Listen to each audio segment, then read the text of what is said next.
Thank you. Thank you very much. All right, folks, thanks very much. I'm Tom, an alcoholic. Can you hear all right if I don't get harnessed up there? Let me know if it starts getting, if that old man over in the corner can hear, anybody can, I think. So, yeah, do let me know. It's kind of aggravating when you can't hear, even if it doesn't make sense. I'm glad to be here. I'm a member of the primary purpose group of AA in Southern Pines. And we meet on Thursday night also at 8 o'clock. We're not the easier, softer way crowd. We meet at 8 o'clock. And if you happen to be in the neighborhood, drop in. We'd love to have you. Dave tried to do that. My buddy Dave from Tampa over there tried to do that a couple of weeks ago, and he brought us the ice storm that we're just recovering from. And he took a look at it and headed to Florida. So I'm glad to see you made it all right.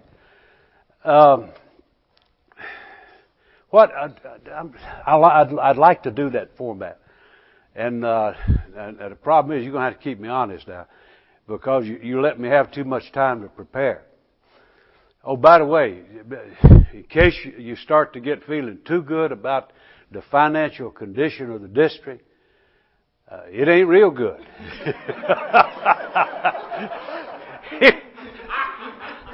I got tired of messing with airlines, and I said, why don't you do it, and I'll just live with whatever you say.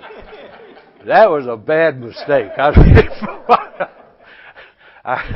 No reflection on the company, but I got on Tran-Air this morning.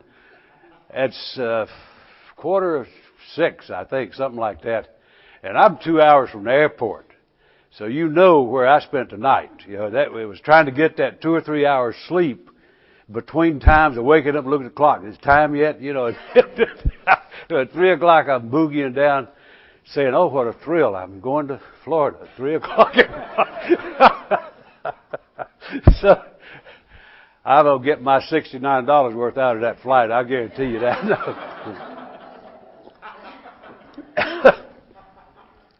I got to go back tonight because I got to do 2 workshops tomorrow in North Carolina. They're in the same end of the state, but they're on different sides of the state. So, my God, I'll be loving Tran-Air by the time I get through driving. So I really am glad to be here, though. And particularly glad to be meeting with folks that are interested in talking about groups. To me, when we call it heartbeat of AA, it surely is the heartbeat of AA. Most basic unit of service that we have, and probably the most important thing. I don't know of any problem that I worry about in AA that I don't almost automatically look at the group as being the most solid solution to that problem. And so I'm a great believer in groups, the value of groups, the power of groups in terms of what they do for personal recovery. So it's not only the heartbeat of AA, it's the heartbeat of Tom I. You know, my home group is a part of me. It's a part of my identity. It's something that goes with me everywhere I go. I'm never away. You know, it's not something I attend on Monday and Thursday night. It's something that's a part of my life all the time. You know, and I engage in fights sometimes with my group when I'm up in the air on Tran-Air. And they didn't finish the last business meeting to my satisfaction. I'm still having a group conscience by myself and hoping I'll get to land. Let me tell you what I'd like to do, and I'll do as much of it as I can, as quick as I can. You ever heard a speaker, I'm sure you have, run into a speaker that just launches into philosophizing, you know, just sort of eulogizing the program or philosophizing about something? You know how long it takes you to cut him off? Not long, does it? You let somebody start just pontificating at us, we don't last long. We're folks who seem to have a real value on drinking whiskey. You know, and so if you don't drink whiskey, all the philosophy doesn't hook to anything. You know, it's just sort of free-floating thoughts. You know, so we need to anchor it to something. And when I talk about groups, I want to spend just a little bit of time on like we do when we tell our story, what it was like, what happened, what we're like now. And I have to be careful, and do keep me honest. It's now noon. No, it's 20 to 2, right? And we want to stop for what time? About an hour. All right, we'll stop and then we'll come back. And if you're not real quick on that, I'll start in with some more. But we'll race to see how we do that second section. I really would like to have. I agree with what he said, that the interaction to me is the most effective way to communicate that there is. So let me just, in kind of a rush and hurry, tell you at least one guy's impression. I wasn't a first-hand observer to the origin and development of AA. I was up in Boston a while back speaking to a meeting. They don't have many speakers in Boston. I mean, they'll have little gangs of people that go in and share brief snippets, but they don't have many full-length talks. And so the guys picked me up at the airport, and we were headed over to the group. They were a little tight with $1.02. I flew in there and out real quick. And on the way in, somebody asked me how long I was sober, and I told them, and they said, "My God, are you one of the founders?" I said, "Shut up, boy, what's wrong with you?" No, I'm not one of the founders. But I am a fortunate guy in the sense that I was able to know at a personal level some of the people who were the founders of that, including Bill. And I was telling him that one of my primary motivation for going to my first international in '65 was to meet Bill. I didn't want to tell him anything. I just wanted to be sure he was there, make sure there really was a Bill Wilson. And so I'm fortunate in that my recovery was very directly related to that founding group who put Alcoholics Anonymous together as a fellowship. I mentioned two things about that are kind of significant to me. One is that first 100, that I think we give an awful lot of recognition to one way or another, the first 100 who were written about in the book. Of course, that 100 never was 100, the best I can tell. It was some sort of government figure thereof, but it was somewhere between 1 and 100. We know Bill was there, and Bob. So the others might have been on the installment plan, a little here and there. But now I like that bunch. Now I would have fit in. I would have been a good one of the first 100. Because I've always thrived best in a place that has absolutely no structure, no organization. So here were 100 wild, crazy drunks running around like young goats on some spiritual mission that they couldn't even pronounce. Now that's the way I drank. So I'd have fit right in with that crowd. I can understand them. And I know that underneath it all there was a spiritual wonder going on. But at the same time, that was a wild and crazy bunch of drunks that I'd been right at home with. The group that intrigues me and that I value is the group that came right after that. And I know that there's some history buffs in here, and you probably know it better than I do. I'm not a facts history guy. I'm a story history guy. And the thing that really is compelling to me is what happened after that first 100, and then when the word got out to the world that there was a solution for alcoholism. Some stuff happened. Significant to me that most of what happened could be attributed to non-alcoholics more than alcoholics, because some folks got hold of the word. And you'd recognize them, Fulton Oursler, Jack Alexander, people who took this germ of an idea, this germ of a development, and announced to the world, we've seen it and it's good. Now, if you can picture this, and you probably have already done it, Alcoholics Anonymous would have been about like this group right here.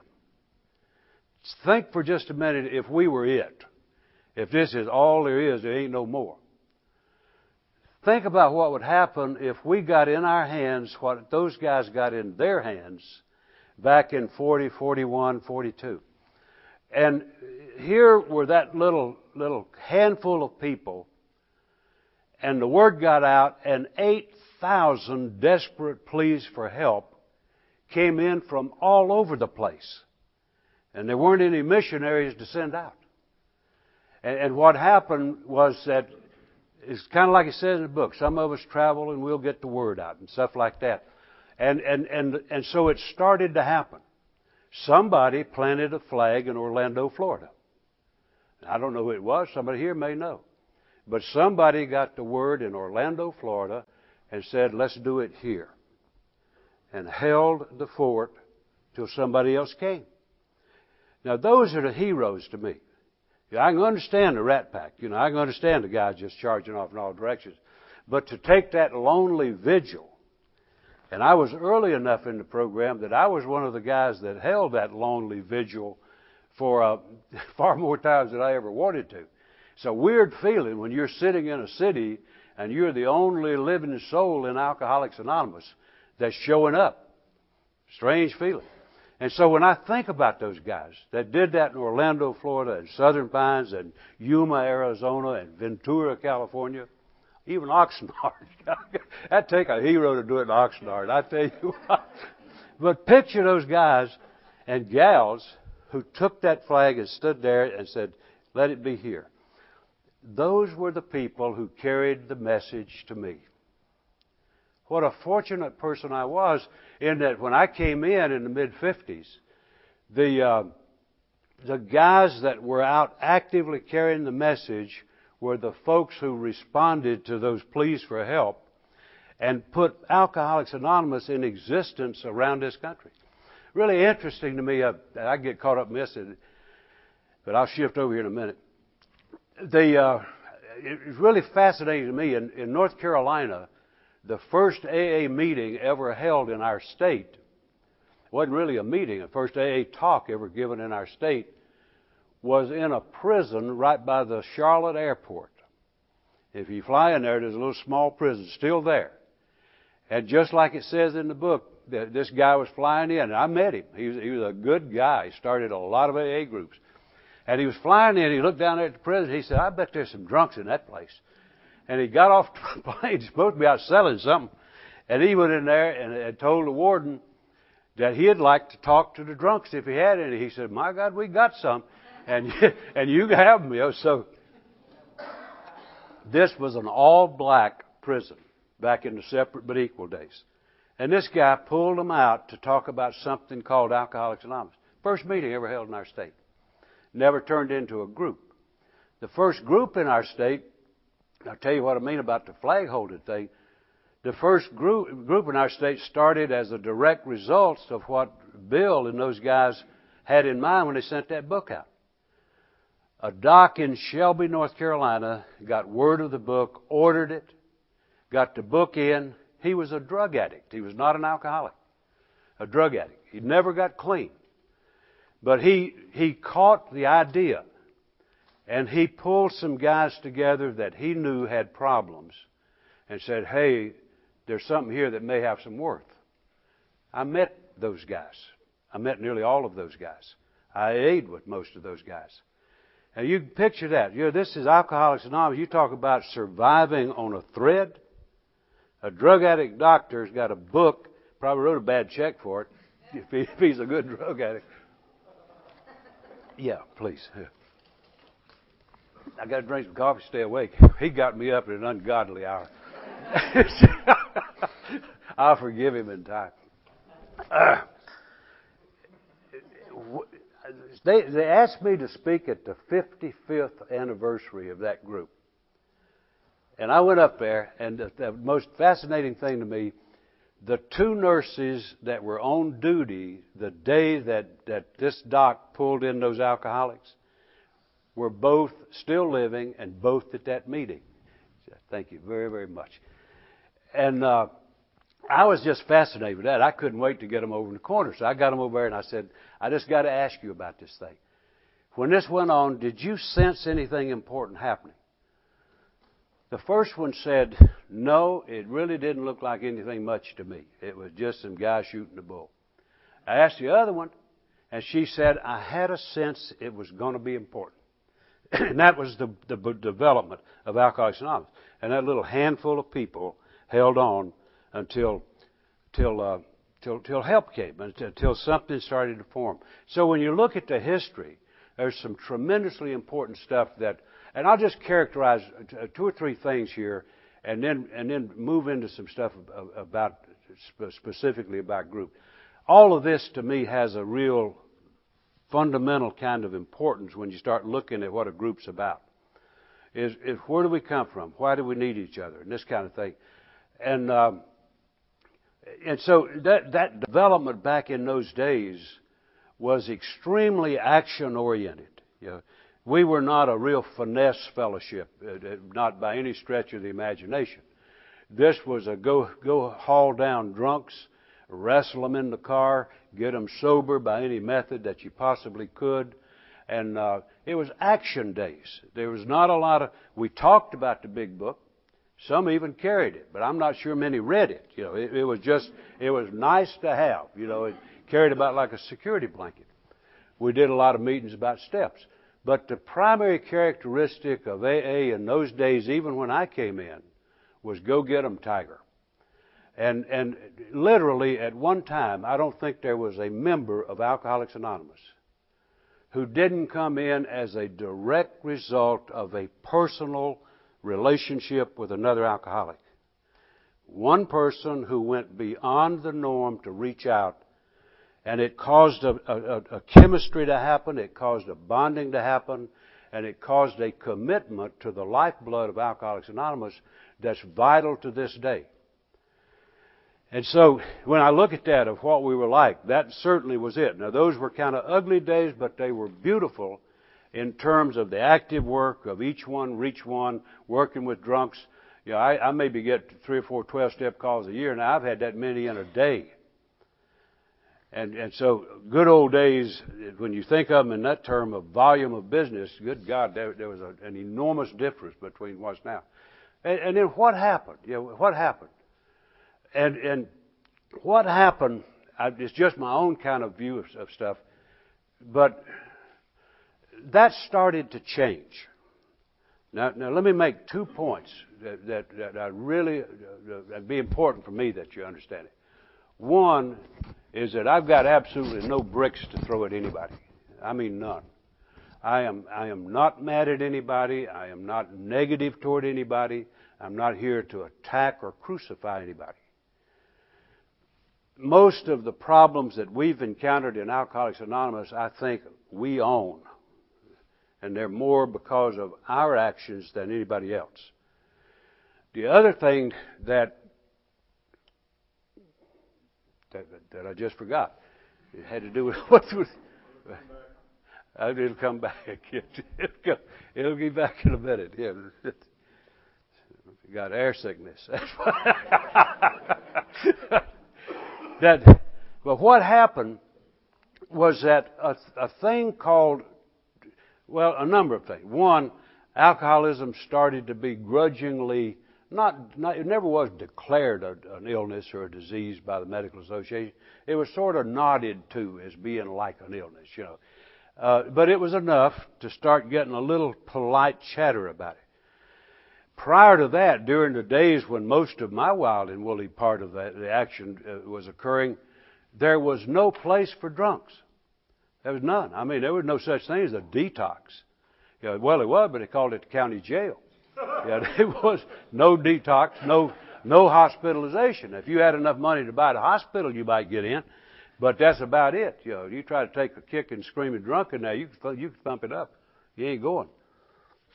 And at one time in the county, a fairly large county in North Carolina, we had one resource in the entire county for a medical resource. That was an old doc, good man. But he practiced in a house, and you literally had to take the drunk to the back door, not front door, the back door. And he'd come out in the kitchen, give him a shot in the rump and a prescription. That was the total of treatment of those days.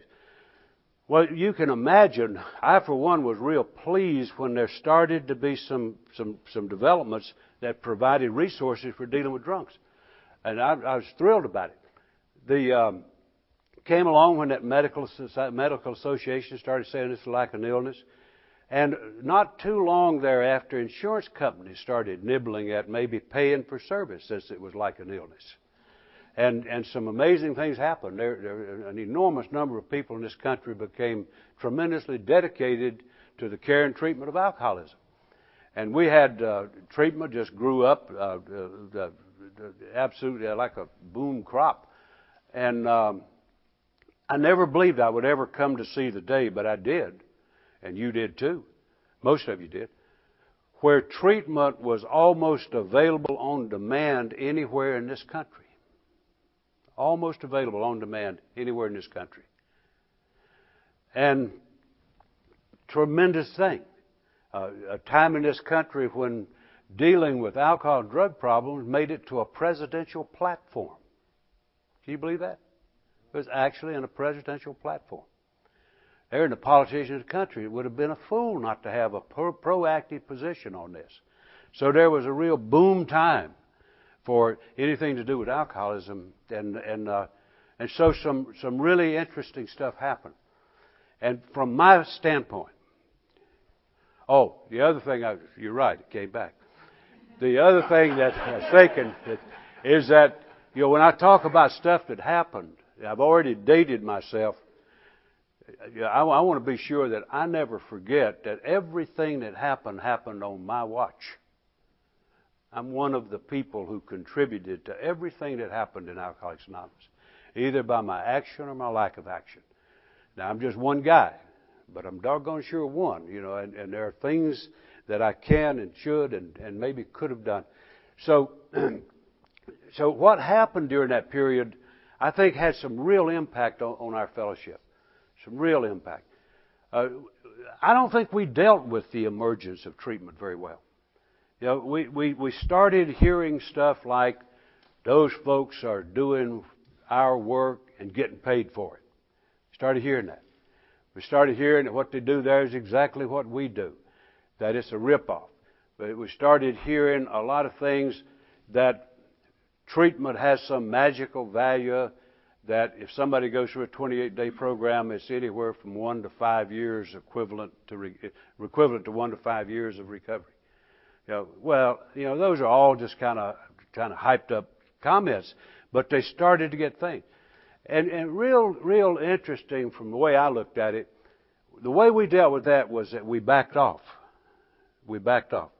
We didn't adapt to the fact that drunks are coming in a different door.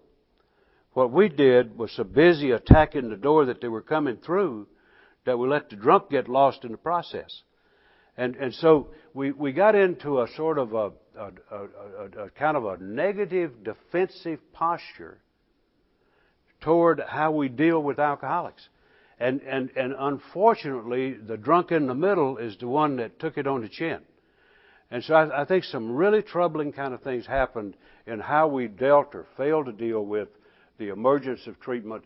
And so we got into a period where we not only had some kind of negative feelings, but just as damaging or maybe more, we got extremely complacent in some of the vital services that are part of the infrastructure of AA. I'm talking about 12-step work, for one. 12-step work. My estimate, it's a crude estimate, but it's probably not too far off, is that at least 75 to 80% of the membership of Alcoholics Anonymous today has never participated in a 12-step call, a classic 12-step call, either as a provider or consumer. We've never been involved in either one. We had a generation of people who basically missed the experience. And there's something troubling about that when we miss such a basic thing. In the book it makes great emphasis about the value of one alcoholic talking to another alcoholic, not one alcoholic talking around the horn to another alcoholic.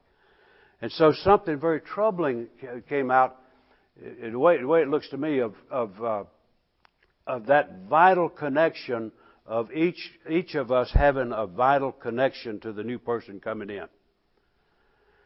There's a loyalty that goes with, if you think about it, wherever you got your start, wherever it might be. That's a special place to you. I don't care where it is. Now, I personally think that the finest place in the world to find recovery is a maximum state penitentiary up in the state of Michigan. It just beats anything I've ever seen. And that's a somewhat biased view, but it's surely mine. I've recommended that to 10,000 people. I've never had a taker yet, but I think it's a great place. And so, year after almost 46 years, I still go back every couple of years to that place, just to sort of go. I'm loyal to it. It's a place, I don't even know anybody there now, but I know me when I'm there, and I know what that. So anyway, there's a loyalty. And what started to happen in AA was, instead of having that fierce loyalty to the person who personally carried the message to you, the loyalty started to shift to a facility, to a staff, to a counselor. These are all nice things to have some loyalty to. But what was missing was the loyalty that connected somebody powerfully to Alcoholics Anonymous. And so it started to change the character of how we operate. And to work against that loyalty that will cause us to do things that don't just make sense to a rational thinker. Like 12-step work, if nobody has ever pulled you out of a real rat trap, you would find it a little tough to rationalize why it made sense for you to go into a rat trap to get somebody else. It doesn't match up with just rational thinking. And so I was real interested to, a while back, maybe it makes the point, I was speaking to a group down in North Carolina at a little town. And in the middle of the meeting, a drunk woman came in the door. Well, I always thought drunk women kind of liven things up. And so I was kind of watching that, But I was watching her, I was watching the crowd more than I was watching her. I knew what she going to do.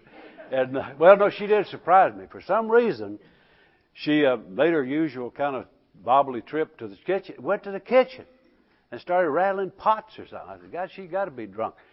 And interesting to me was to watch the crowd. The crowd reacted about like the Kiwanis Club would react. I was watching, seeing all these looks at each other, like somebody ought to do something, Wonder who? Should call the police? 911? What? Normal reactions. Finally, I started saying old gal, but some of y'all know her. I better not say that. A dear, sweet friend of mine. And she is a dear, sweet friend of mine. She's been here a while, but she's a wonderful person. Great gal. And she got up. She got up and does what you do. And she walked back there, put her arm around the gal, took her back to another room, talked about what they need to talk about. See, that's not a normal instinct, but that's something that grows from an experience. When you've had that connection and somebody has done something similar to that, you don't have any hesitation. It becomes a reflex to move in. And so we missed a lot of that. And so I think it started to have a real impact on how we do business in Alcoholics Anonymous. The dialogue of meetings started to take on quite a little different flavor than it had in the past. And I think the one I've had the least success in getting used to is introducing yourself every time you breathe. I swear to God, it takes about 80% of the meeting is introductions, and 20% of a little bit of conversation. Now, I know that comes from places where folks are trying to get you to acknowledge the illness. But Christ, you don't have to acknowledge it forever, So, but we started to see stuff that sort of changed the character, where we had people coming in from many sources, and there were many places from which people came with all kinds of different motivations and pressures that brought them there. All kinds of different loyalties. And so you started to see a real difference in that. And what the basic theme of this today is one of the things that I think that we're really paying a price in is that we started to see more and more of growth and proliferation of lightly structured little meetings. Just lightly structured meetings. Probably not even groups by a strict definition at all. Bear in mind one thing. there's no litmus test for a group. We are about as free as can be in terms of what we call a group. Last Friday night I was out in the Midwest, and I went to one that I had a hard time calling a group. Probably wasn't the worst meeting I've ever been to, but it was in the running. I have really a bad news deal, and I'm just an innocent child from out of state. But we sit out in, well, it was a magnificent church that we were meeting in. Beautiful parlor room. You know what I mean? With plush furniture like you'd have in your house. You know, plush stuff, carpet, just beautiful. And I was watching these mutton heads going there sloshing coffee. I said, God knows, it ain't going to last long here. Maybe the good news. But the bad news is what a message you carry to that church about what AA is, eh? What a message. Yeah, so we started to see that kind of stuff where the character of me start. And there is no litmus test. You know, our group, our program says 2 or more folks gathered together for the purpose of recovery may call themselves an AA group. Something else, provided they are not affiliated with something else. So if you just, whatever it is, you know, a group can meet in Orlando, Florida, whose purpose is to talk about what's wrong with this group. Fine, if that's what they want to do. They can talk to plot against the intergroup, yeah, or to plot against the General Service Office, or to meet on the topic of why service is useless. You know, no criteria for what a group has to do. The great freedom of this thing is that we're responsible for what we do, but we're free to do that. And no, there is no police force to say, here, you can't do that. 2 disciplinarians are who? God and John Barleycorn are the disciplinarians of Alcoholics Anonymous. And so there's no test that says, well, this one doesn't quite cut it, but this one's got the Haynes stamp on it. Nobody could do that. And so when you talk about a group, you got to look at gradations of it. And it goes all the way from, I've seen some that came close to that, what sounded like a ludicrous example. I've seen some meetings that came darn close to that kind of an agenda. But that's free to be. So at one end you got that. You got an awful lot of things, and I think, unfortunately, they're becoming more and more prevalent, where they're meetings that just come together for the sake of meeting. No other purpose. They meet for an hour, talk about something, and then disperse, and it's over. The only real purpose of that meeting is what was achieved during that meeting. Maybe some warm feelings or something afterward. But in terms of any kind of life beyond that, there's not any. Tend to be extremely simple operations with 1 or 2 officers at best. Tend to be, very, very often will tend to have a sort of a problem orientation. You know, and many times get devoted to spending the whole meeting talking about one person's problem, you know, as if 25 others didn't count. Yeah. So they tend to be all kinds of. I sponsor a fellow that calls them wine. I don't know if he's saying wine and cheese or wine and cheese, but whatever. They'll tend to be scheduled at very convenient times. Brown baggers at lunch. Yeah. Probably does no harm. Yeah. But if you think about the other extreme of that, with what does a group look like that is a strong and purposeful group? You know, and to me, the real distinction is the qualities that make up the group.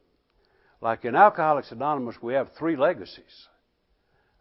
Meetings will tend to deal with one, and it'll be 99.9% me and my recovery.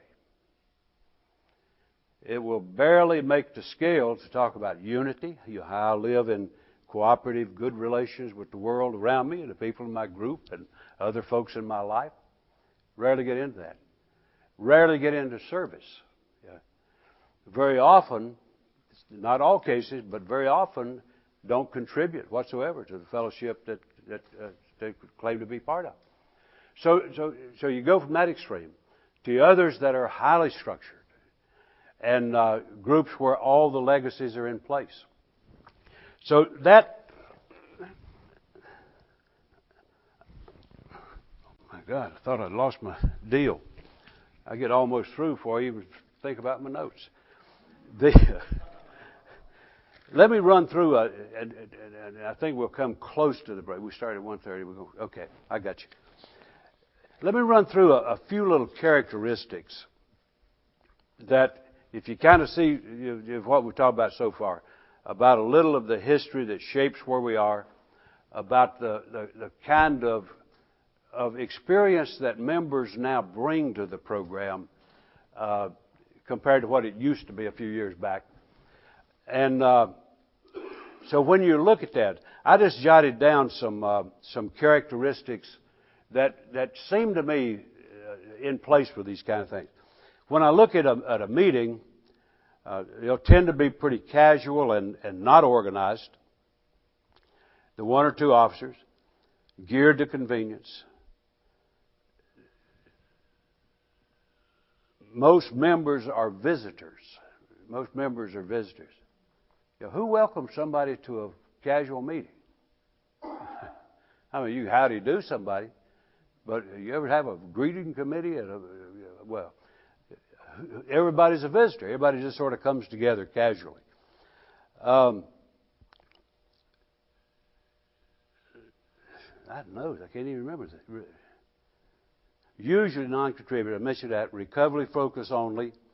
Little to no involvement in service. Minimal connection to the fellowship. Meeting is all there is. Very often problem-oriented. Does not foster commitments. My belief is that one of the real perils of a lightweight meeting is that commitments that are lightly made are easily broken. Who misses you if you're in one of those sort of casual gatherings? Who knows you're gone? And it's not a commitment. If you show up, it's okay. If you don't, it's okay. And a group is not quite that way. It's unreliable. You can't be absolutely sure they're going to be there. You may plan to be there, but you can't be absolutely sure they're going to be there. A group, on the other hand, is going to be structured to some extent. Sometimes heavily and sometimes not so heavily.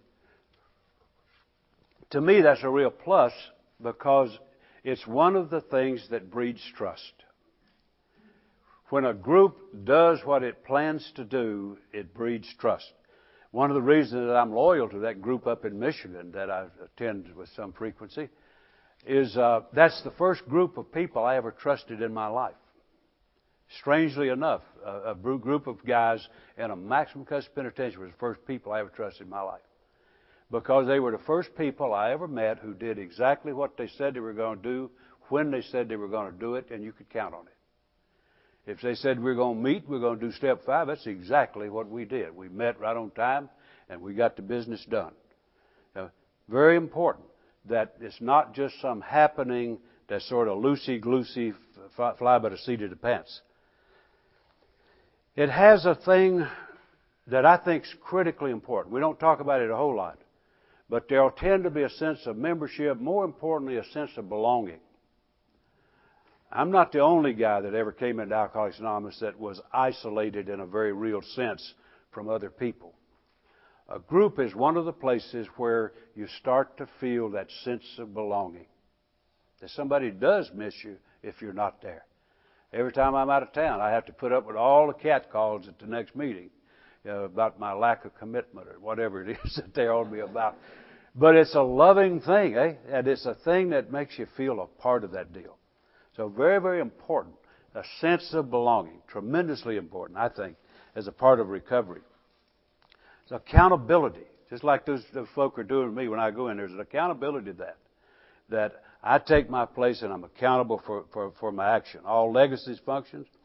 Families participate. Now, this is not all. We were talking about this a little earlier. One of the things that I'm a great believer in, it's part of my history, and I just happen to believe it. I do believe that alcoholism is a family illness. I believe that. And I express that belief in that I believe recovery is a family process. And I can't recover in isolation. I've got to recover in the context of the people who are part of my life. And so for that reason, I've got a bias that my home group, I like to have 2 meetings a week. And I've always been able to find this, even if I had to create it, but I've been able to find it. I like one open meeting with a speaker and one closed meeting with stuff, talking content stuff, solution stuff. I like a speaker for a couple of reasons. One, it's tremendously important for me to learn to pay attention to somebody else and not sit there spending every meeting thinking about what next brilliant thing I'm going to say. But to actually greatest gift I can give anybody is my attention. That's a great gift. And well, Dave was there. We had a young fellow. People ask me, who's your favorite speaker? It's the one that spoke tonight. Dave was up there and left. A guy making his first talk. Nothing like that. And that was during the ice storm. We went in there, I had candles, and then a guy brought a generator, and we had a generator-lit meeting. And the guy got up and made his first talk. What a great experience, eh? Great experience.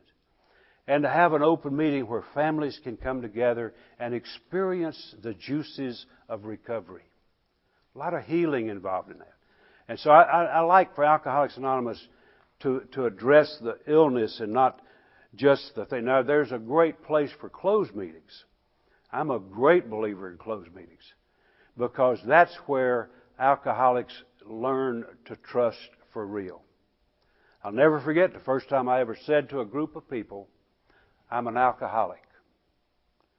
I wouldn't have done that in a mixed crowd. I had a hard time doing it in a non-mixed crowd. And when I made that statement for the first time and meant it, I fully expected somebody to say, oh no, not a nice fellow like you. My God, you couldn't be. And then what a relief when there was no reaction at all. Sometimes people think that we're jealously protecting closed meetings to keep non-alcoholics out. That's part of it, but it's certainly not the most important part. The thing that's priceless to me about closed meeting is that this is the place where somebody can come in and have that feeling of being in the right place. Alcoholics Anonymous truly is safe haven for somebody during that critical period where you can go in with people just like me who aren't quite like me anymore. And they'll let me know how. So I think closed meetings are tremendously important. Not because of what they're against, but because of what they're for. Is to provide that place where an alcoholic can come in and find an uncomplicated introduction to the solution for that problem. So I think they're vitally important. The reason I stress that a little bit, we were chatting a bit about it. There are cities in this country that have practically nothing but closed meetings. And there are cities that have practically nothing but open meetings. My belief is that either one's a distortion of a real solution for alcoholism. And so, anyway, a group is going to be far more inclined to get into those areas of the program than something where I'm just sitting around chatting. It's probably not going to happen there. So, pretty important. Karma. Strange word that's from the old 60s, I guess. Group karma. There is a karma to a group. And it is literally true that my group is with me most of the time. And I don't sit around thinking about quoting the 12 steps all the time, but I have the feeling of being part of that all the time. I'm never separated from it. I learned a long time ago that Alcoholics Anonymous is not some place you visit to get a little antidote for snake bite. Alcoholics Anonymous is a place to go and get hold of the things that I live by. And so if it isn't permeating my life, something bad wrong, And so group karma, I think, is an awfully important thing. It is the basic unit of service that I'll just say this, maybe if someone wants to talk about it a little bit more. Now I'm not a cynic or a prophet of gloom. I may sound like it, I mean, I hope we're just sort of having a heart-to-heart talk, because I think you have some of the same kinds of concerns I do about how do you have good, strong groups. What's the big deal anyway? And so I hope that you're thinking along those lines somewhat. Part of what concerns me is that while I'm not a prophet of gloom, I'm not a bleeding heart optimist either. And I'm absolutely convinced if we continue to proliferate meetings that just operate at the head level of sharing ideas among ourselves about where we are today, I think our days are numbered. Because without an infrastructure, where do we go? Without a good, solid basis for making good decisions about a program called Alcoholics Anonymous, about being good stewards of the fellowship, if we don't have that, what happens to us? You think we're just going to instinctively be wonderful with our little gatherings? I rather doubt that. And so the group is a basic unit in forging that direction. I wish I could tell you that, or that you could tell me that that's an absolute fact. I can't really tell you that. In my mind, it's about as much of a myth as it is a fact. And I'll tell you what I'm talking about, and I won't dwell on it as much as I intended to, but to me it's a very, very important thing. At our last assembly in North Carolina, last month, we had 20% representation. Folks, that's not even a quorum. 20% representation. That meant that 80% of our fellowship said, forget it. Well, it's hard to make a fact out of something being the driving force in a program when only 20% show up to blow the horn. And that's what I'm talking about. Now, that's a troubling problem.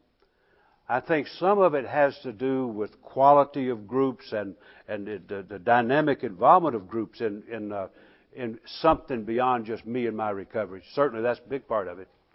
But the other is and I guess one reason it's on my mind today. I'm in the area of service structure right now. I'm the chairman of the correctional facilities for North Carolina for 2 more weeks, and then I think I'm dead meat. Something like that, yeah. I'm also on a subcommittee. No, not a subcommittee. An ad hoc committee.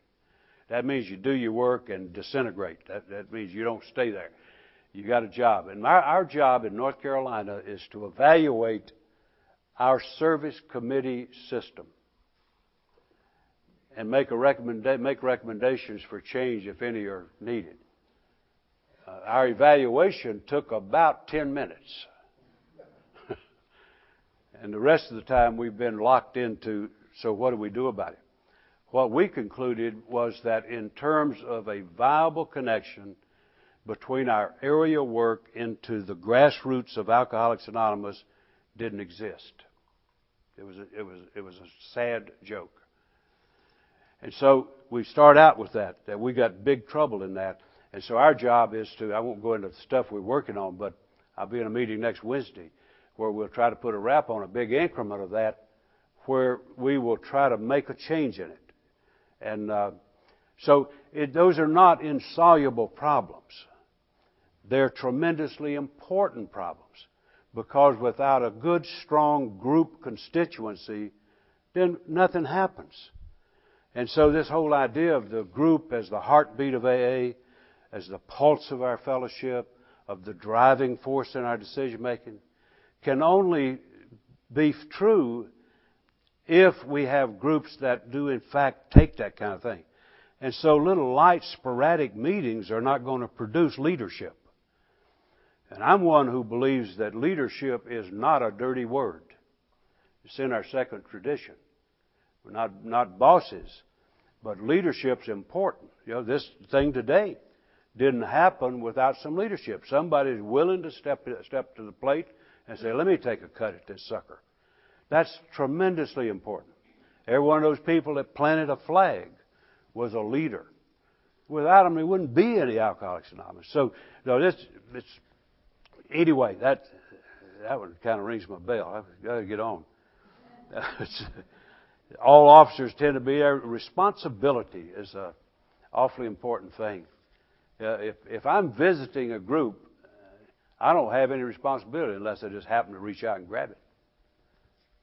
If I go to my home group, I got a responsibility for anything that happens. If there's a mess, it's my mess. Very important for a guy like me to start taking responsibility and taking a stand. Counting. Being accountable for what I'm doing. I mentioned about that fellow speaking at his first meeting of seeing the recovery in others. That's a great thing. There's two little guys. One that spoke during the ice storm. A wonderful feeling to watch that fellow. He's a graduate of Boston University and a very bright young man with a lot of verve and all that sort of stuff. But he was a shattered man, and to listen to that guy talk about coming alive, what a great drill. The one that spoke it to me, we do it once a quarter with the home group guy. The one that spoke to the quarter before, not quite literally, but almost came out of a dumpster. He's one of those guys that you run into sometime who come back from a dimension most of us have not even seen. And when you see somebody who has come back from that dimension, they don't need to tell you. They don't need to tell you. You can shake hands with them and the hair will stand up on the back of your neck. To hear that, to watch that, to see that happen, it doesn't happen in casual gatherings. Let me mention a couple of other things that to me are pretty important stuff about groups. Two things, sort of so what's the big deal? There's I mentioned this too. Maybe throw in a little third curve in there, but that'd be it. So what's the big deal? Well, the big deal is our primary purpose, and whether or not we carry it out. I was in. I'm picking on the Midwest a little bit today, but I was in the Midwest in a meeting, and I had some time during the day, and I was down at the club, and they were going to have a meeting, and I said, okay, I'm going to sit in. That's normally not my schedule, but it was there, and I was there, so we went. Went in upstairs in the building, and it was a little like this in a way. The secretary sat on sort of a raised platform in the room with a desk. And everybody was scattered around tables all out through there. And I went in, I'm sort of curious. When I go into a town, I like to hunt for good ideas and bad ones. If I get a good one, I'll go back and tell my group that I thought about it while I was flying Transair. I say, God told me to tell you all this.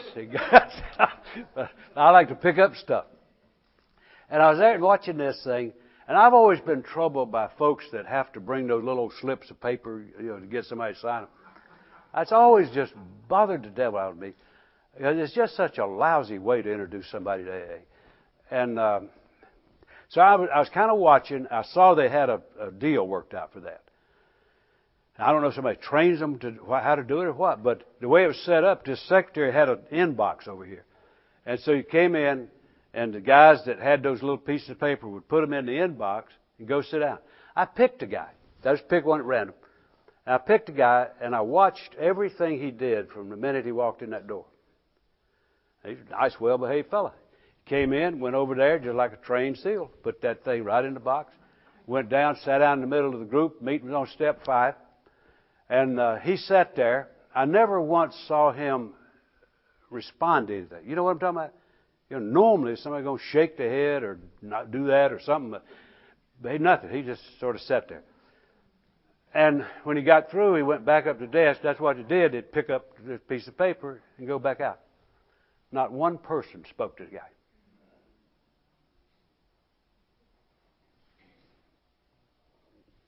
No big deal. Wonder what that guy would have told somebody if he got some of his buddies on the street and said, "Where you been, man?" Wonder what he'd have told them he'd just been and what he'd just experienced. You think it'd do like I've heard so many thousands of us describe our first meeting? Somebody took our hands, somebody looked in our eyes, somebody hugged me, somebody got me in the corner and talked with me. Not a soul spoke to that dude. Our primary purpose is to carry this message excuse me, to the alcoholic who still suffers. That guy didn't have a primary purpose. He had a desperate mission. That's what's the big deal. That's the bottom line. What's the big deal? When we get that casual, that a brand new person can walk in and never even be acknowledged as a human being, that's a bad deal. I was in Richmond, Virginia one day, and I was on a business trip, and I went down by the club. I had a little bit of time. Went down by the club, and I decided to do uncharacteristically what I don't normally do. I went in the club, and it was usual afternoon crowd. You know, a bunch of guys playing dominoes or whatever. And I made it a point to physically brush against every person in that room. Every person. Except the bartender. I couldn't get to him. But everybody else, I brushed against them. It ought not to make any difference, but I was dressed fairly decently. Shouldn't make a difference, but sometimes it does. Went over, sat down at the bar, and the guy was talking to somebody. I left him alone, and finally he came down and said, "You want something?" I said, "Well, yeah, coffee." Now, that's not my normal style, you know. But I gave him a dime for the coffee or whatever, and left. The only guy that spoke to me was the bartender. "You want something?" Well, I went back to the hotel. That night I came back over. I was going to a meeting. And I went in and did what I normally do. Same bunch was still there. I mean, they hadn't won a game yet. Everybody's still right there like they're locked in. So I went over and interrupted every game. "Hey, I'm Tom Ives from North Carolina." They didn't care. I don't guess. But I shook every hand in the place. And we got ready. Different club. All at once, that was a warm and amicable place. But that was me. That was me. That was one guy. Suppose I'd have been a brand new guy. Wouldn't have done that, would I? They asked me if I'd take a brand new guy to a meeting. I'm from out of town. I said, "Yeah, I'll take him. Show me where one is. I'll take him right now." And did. But why wouldn't they grab me? I was about the only sign of life in the crowd, you know. So anyway, this is a heck of a. But about an hour, almost an hour ago, I asked you what time. You said about an hour, and we're right about there. We can pick up on that. There's some more stuff that we may want to talk about. But I really would. I'd love to hear your thoughts, not just mine. And Lee, we'll do our best to pick up. You know, so when we come back, just keep in mind now that we're taping. That there is nothing worse than a tape that's got answers that are not hooked to a question. so we'll try to pick up on that. So how long we want to take? About 15 minutes. All right, we'll take about 15 minutes, and then we'll go at it. Thank you. Well, thank you. Thank you very, very much. Now, it is structured, because it says on there 4 p.m. I wouldn't mind not quitting, but I've always found that I have a real sort of a developed skill about quitting. I always watch a crowd pretty close, and I like to quit just before you do. You can tell when somebody quits. I mean, man, the screen just falls, and you keep on talking if you want to, but you're done. I mean, you kid nobody but yourself. So I'll be ahead of that, I guarantee you, and we'll wrap by 4. Let me mention one thing that, in fact, I'll go through a little bit. He was kind enough to have some copies made. This is the thing we used in that workshop. It's from my home group, And it's a thing we did, and it's kind of unusual to do, but, well, let me just tell you about that now, because it sort of sets the stage a little bit for at least how one group of folks set about doing a group that was awfully good. I've worked with folks a lot of different ways since I've been in AA, and I really believe that getting folks through the steps is a vital part of it. And there's no one way to do that. You know, I've taken folks through Marine Corps style in 14 weeks, and you can do it. I never have seen it hurt anybody. I never have. I don't know of any way that doesn't work for somebody, nor any way that works for everybody. So it's a matter of doing what you do. But one of the things that I've found in recent years that has been tremendously effective, from my perspective anyway, and from my observation, is taking folk through the book in a real thorough kind of way. Thorough is an understatement. The last group took an hour and a half every Tuesday for a year and a half. Was how long that took, and we were just about on time. And so doing those kind of big book. Oh, I thought I was being attacked. I surrender. I stumbled on it. I heard a guy talking about this, and it made sense to me. This idea of doing this extended big book workshop. I've done it one-on-one and all that kind of stuff. But that just made sense to me somehow. And so I just had a bunch of guys I sponsored and anybody else they wanted to bring, the first one I did. And I was just enormously impressed with it, enormously impressed. And it wasn't anything I did particularly. It was what the book did, of getting people intensely involved in the actions laid out in the book. And that's what the workshop does. And so over the years, and by the way, I mean, I almost feel like it's a setup when I do this. I've never known anybody that's gone through the entire process that's ever drunk again from any group. I think there's an absolute connection between intensive work in the program and success.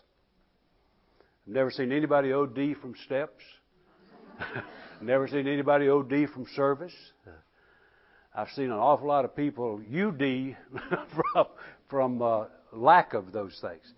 And so when I found that method of doing that in the group, I liked it because I'm the type of fellow that's got a very willing heart. And what I found is that when you're willing to do things and you give it your best shot, you're going to be busy. And so I'm the type of guy that doesn't say no to anything coming up. If it's got to do with service, I don't say no. And so that causes a very busy schedule. And so that workshop idea appealed to me because I really like doing intensive work with new people in the program. But when you're on the go all the time, and I know some of you are probably challenged the same way, you're reluctant to take it on because you can't consistently be available. And with new people, that's an important thing, to be consistently available. So I started doing those workshops as a method of working intensely with folk without having to be constantly on the scene.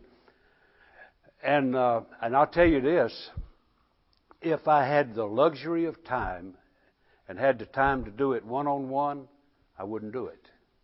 Because what I found is that the group multiplies the power. And I don't like doing that one-on-one because that creates the Mr. Wonderful image. And I don't believe in that. I believe that I'm going to spend my life in groups, and if I don't learn to function effectively in groups, I'm going to be in some trouble. And so I really like that. And so I'm doing that, and over time, around in my little old small area like George talked about, I live in Podunk, North Carolina. It's just a little old routine place. And we started building up a group of folks that had been through that. And when you go through an experience like that, you'll tend to get charged up. And everybody's not in my group. And so if you don't have a vehicle, so to speak, for that energy, you'll start getting ill at ease and restless and discontent. And so I had a bunch of guys and gals that kept wanting to start a group. And I was, like my old group on Tuesday night, I was the founder of that group. And it's a little troubling when the captain of the ship starts to bail out. And I'm just one member, but I was the founder of that dude. I wasn't mad at anybody. But anyway, I decided to do it. We dropped the word that we were going to be starting another group. And no trauma for anybody but me. And then, so we agreed to start a group. And I'll just introduce you to this because I think it has a lot to do with what ought to go into, at least from my standpoint, about going into developing a real group. We got this group together, and there's about 10 of us that were wanted to get in on the planning of this thing. And we met in the back of a guy's business. I'm funny about meetings. I believe in quitting on time. I don't always do it, but I believe in it. And and apparently enough other people do that they'll quit on me if I don't quit on them. And so I normally like to hold a meeting to an hour. I think folks are most productive during that hour. If you get in one of these long brain-numbing things, that I think it works against the objective. And so we decided we'd meet for an hour. And we had 3 basic questions at the first meeting. One, well, let's just say out loud whether we want to do this thing or not. Well, that was a no-brainer almost. But it's important for folks to say and not just assume along, So we said, yeah, everybody wanted to do it. You want to do it. We threw in $20 a piece for not earnest money, but just so we'd be self-supporting from day one. We threw that in, said we'd take it back. Nobody ever did. We lied. But that was within the limits, so we could do that. And then the next was, if we want a group, what kind do we want? What kind of a group? And what I said to the guys and what they said to me was, I was not interested in just another meeting.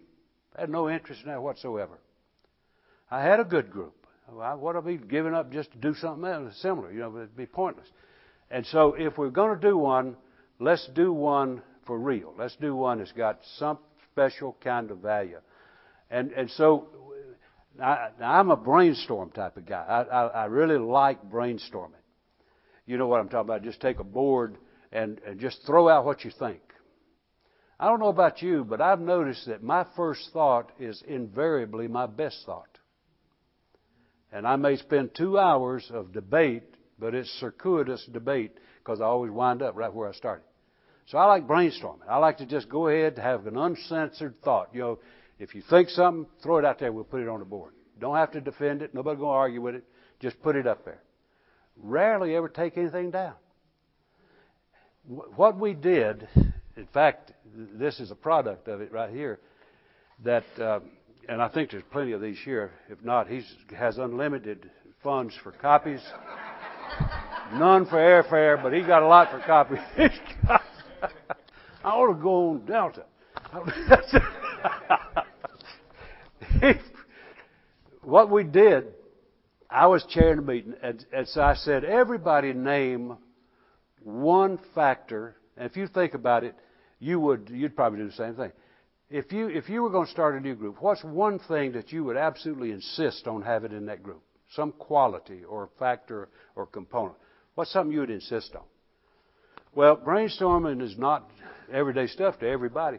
So I threw out the first one, and my first one became number one. I wanted mine to be number one. And so the first one on there was structure. Yeah, I like them. It's got structure, it's got purpose, it's laid out and all this kind of stuff. I find that when stuff is already resolved, then I can relax and enjoy it. If I try to put it together while I'm doing it, it usually winds up screwed up and aggravating me. And so I really like to have that. The what, decide it.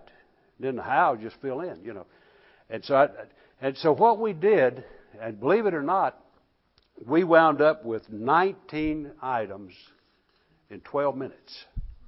12 minutes. The only change that occurred to any of them was just sort of evening out the thought, like it's structured in, what are we talking about, group organization, meetings, services, and activities be planned with roles and responsibilities defined. That's what we're talking about. And so we did that after, but we got the thoughts out in 12 minutes, no change. And so we went through that in 12 minutes. What this became was what we call goals. This is what we want our group to achieve.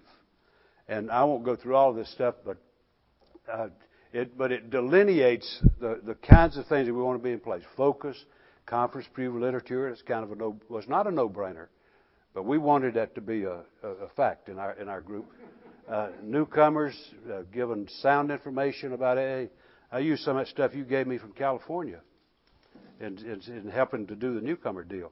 We set up a program for newcomers. So on and on. You know, all of these things we decided in 12 minutes. And in 5 years, we haven't changed them. Because they're basic things. They're fundamental things. And I don't know why there's so many pages to this. Oh, it's got the minutes on some stuff about what happened at the first meeting. I didn't mean for this to be on there. Yeah, he does. Yeah, it's some budgets. The date. Oh, we were talking about barrier-free. One of the things, the second meeting, one of the things we resolved was that we wanted a place barrier-free. There wasn't a meeting place in our little town that had a barrier-free place. We got folks in wheelchairs. We got blind folks. Yeah. So we wanted that to be. We put 3 people out on a search team. They went out in one day, came back with a meeting place. We're still in. And great place. Great place. So it was just a matter of just making fundamental decisions. But the important thing was that we would set out to do a group with a purpose. The name of our group might shock you. It's the Primary Purpose Group. And that's our business. That's what we're about. So every one of these goals is how we do that. We only had 19, so we added a 20th one, Rule 62. And we have more fun than most folks. We have a lot of fun in our meeting. We're serious as a heart attack. But because we enjoy what we're doing. We have a good time. And so there was one other thing that came out of that that's been tremendously important in our group is, you know, I mentioned where this group came from. This were a group of people who finished a workshop and they were pumped up. They were ready to go. So what we decided was that action was going to be the watchword in this group. That we would be an active group, not a think tank. And that everybody in the group would have a job. Or at least have an opportunity to turn one down. And preferably a job that would take them outside the group. Not just making coffee. I mean, that's vital. But not just that. Something would take them outside the group. So, and I'm not talking about long, drawn-out stuff. I'm talking about 3 meetings total, I believe, that we had on Planet.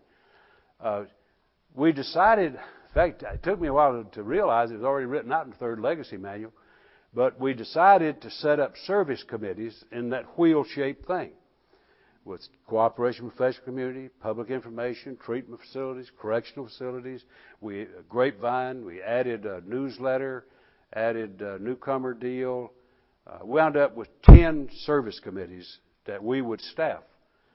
Well, the first time we got those 10 articulated, somebody said, well, where the devil are we going to get members? I said, it's already solved. I've just been counting. We've got 10 people, 10 committees. They're full. They're full. Which one you want? And it was as simple as that. All you got to do then is add members. And so that's what we've been doing. You see what I'm talking about? If you want action, do action. You know. And so everybody had a piece of the action there. Those committees are still functioning. You know, we still do a lot of, we were talking about, we have some CPC PI things going on right now. You know, to me, those are the things that make groups come alive. Not just having wonderful meetings and good speakers. We do that too. On speakers, I'll tell you what we said on speakers. That we wanted speakers who, I forgot how we said it. We wanted speakers that looked like the people. We don't want everybody looking like Tom Ide. We want good-looking folks like me, ugly folk. We want different. we want different colored people. We want straight folk. We want gay folk. We want people who look like the world. And so we said we wanted diverse speakers. We want young speakers. We got a young fellow speaking at our meeting. I swear to God, he could go over and say he was a freshman at the high school, and anybody would take him in. Now, he looks like a little kid. And saw him Wednesday night, speaking at my group next week. He's sponsoring a 60-year-old man. And the old man saw me the other night, and he started telling me about that. He said, I just did my 5th step with him. And that little old kid, just a little old twig of a kid. But that's what we want. We want somebody that represents that. And so putting a group together was not just a matter of some monolithic way of doing business, but if you want to carry the message, get the right messengers, so that you never know who somebody's going to connect with. That was great fun putting that together. It's the strongest group I've ever belonged to. I belonged to a ton of them, and I belonged to a lot of good ones. Started a lot of good ones, but this one is without doubt the most comprehensive thing that I've been involved in. I got a young fellow, that CPC chair. He's a young physician, and some of you met him. Mark, I'm talking about, Dave. I hope he doesn't get the tape, but he was goofy as a loon when he came in the program. And I got him when he was about 2 years sober, and I swear that boy hadn't seen the landing field for a long time.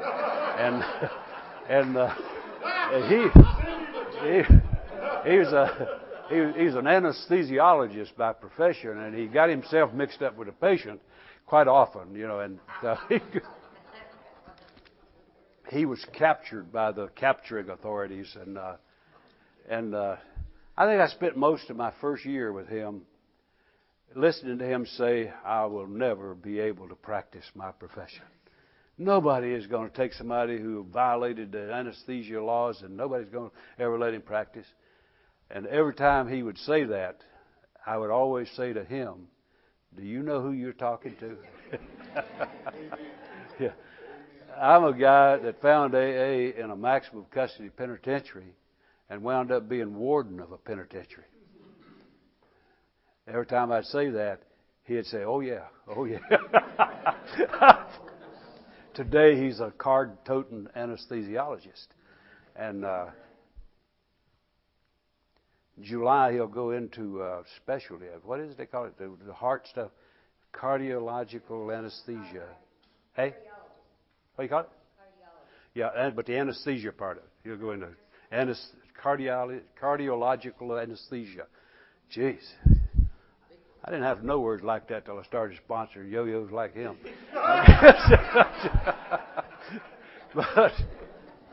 But he's our CPCPI guy. And I tell you, some of those zany characteristics turned into such assets. He's just wild, as you'd expect. He came to me one day and he said, can we put on a TV program in the meeting?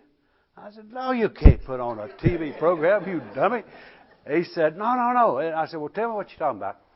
That community doc deal that a lot of local channel he gets in and talks about ingrown toenails and stuff. He was a community doc guy on television. He said, all I got to do is take my program and bring the cameraman, and we'll set up some members with their backs to the camera and the room set up, and then I'll interview them like the community doc. Well, now, I would have never thought of that. I'm not that crazy. But it was a great program.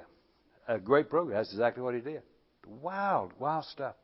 That same fellow is now doing a quarterly CPC thing at Duke University Medical School. Yeah. See what I'm talking about? A group, God knows what kind of talent you've got in it. But if it's just a one-dimensional thing where I just go in there and feed me, and never find a way to open that channel and let my contributions come out, wither and die, won't you? Won't last very long. I'll tell you one other thing about him. He's one of my favorite people. I'll tell you one other thing happened with him. He was celebrating his 2nd anniversary, and he didn't know it. And we were having breakfast one morning, and I said, well, this is a big day coming up, big guy. And he said, what's that? And he always acts like it's just wonder. I mean, everything's just oh, really? And I said, yeah, it is. He said, what is it? And I said, it's your second anniversary. He said, oh, my God, I can't be there. And I said, oh, that's too bad. Why is it that you can't be there? And now he's in the Capture the Doc program. And they own him, life, limb, and future. And he said they're having a command performance deal, and every doc in the state has got to be there, especially me. And I said, well, that is really unfortunate, but it certainly tells me what our next meeting will be about. And he said, what's that? I said, it'll be about priorities. And he didn't really understand. He said, what do you mean? And I said, well, when the things that happen to you as a result of your recovery become more important than what produces your recovery, your priorities are shot. And I tell you, young fella's face just drained. He turned gray. And he said, pardon the French, but he said, oh, shit. He said, I don't know how I'm going to do it, but I'll be there. Well, and he came in that night. He was dressed in a tux for the command performance, and he had on a zebra tie and a zebra cummerbund. And so I introduced him to everybody as the offspring of the mating of a zebra and a penguin. We had a great time, you know. And that's what he should have done, eh? Yeah, he got through with that, and he went on up there and made his obligatory appearance, and things are good. Yeah. And so I guess if there's a point to all that, it's not just a matter of having something that looks like guidelines or regulations. It's a matter of developing the things that lets a group carry out its purpose. And God, there's no limit to that. Yeah, and you talk about a group being that driving force from the grassroots. You imagine how strongly this fellow would feel about CPC being done well, or public information being done well. If there's going to be integrity and strength in Alcoholics Anonymous, that's how we have to develop it, so that it's not letters from New York, but it's people here letting our service structure provide strength to the service thing. Just telling me about going to be the DCM coming up. Great job. Great job. I'm going out I'm alternate DCM right now, along with being the state chair for corrections.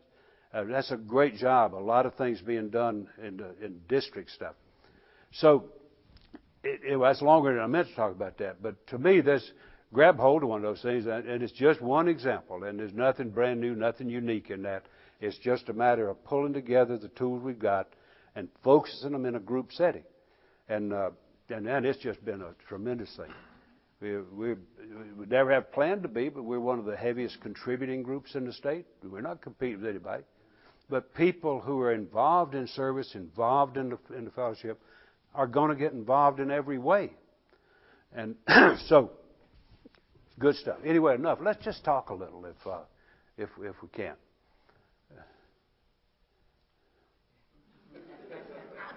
Yeah.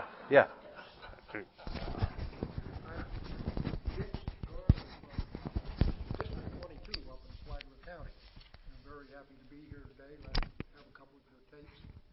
Ran into Chet at the Jekyll Island deal a couple of weeks ago down here, and we are scheduling a group inventory for January in my own group, which is traditional recovery, and you could call us fifth traditionalists as well. But I have enjoyed particularly this second session on the formulation of your own group. We had much the same process. Started out with 2 guys and then 3 guys. And basically, we were sitting around gossiping because we were disappointed, somewhat resentful, and we were not getting what we wanted in going to the meetings we were going to. The phrase we commonly dropped the hat on was, it was either the incredible weekend, the cat and the canary, or the dead dog. We weren't hearing recovery and solution stuff. For the process of about a year, we started talking. Then we started putting our heads together and we decided to start a group. And then by invitation only, I mean, there's some things, this is the way we did it. By invitation only, we had a larger meeting, 2 of them. Said, hey, this is what we want to do. We've invited you here because you seem to be, one of us, if you will. Well, long story short, we got a group started. We've been in operation a year. By any standard of success, I don't know how you would rate us. Here's our format. Thursday night, big book study. You use the word intensive. We use about half of the meeting for reading. We discuss it the other half. And then on Monday night, we meet twice a week. On Monday night, the 2 chair people for the month coordinate. And on Monday night, we continue the discussion on the Thursday night reading. But we're really into the big book. We're having a lot of fun. Now, here's the downside.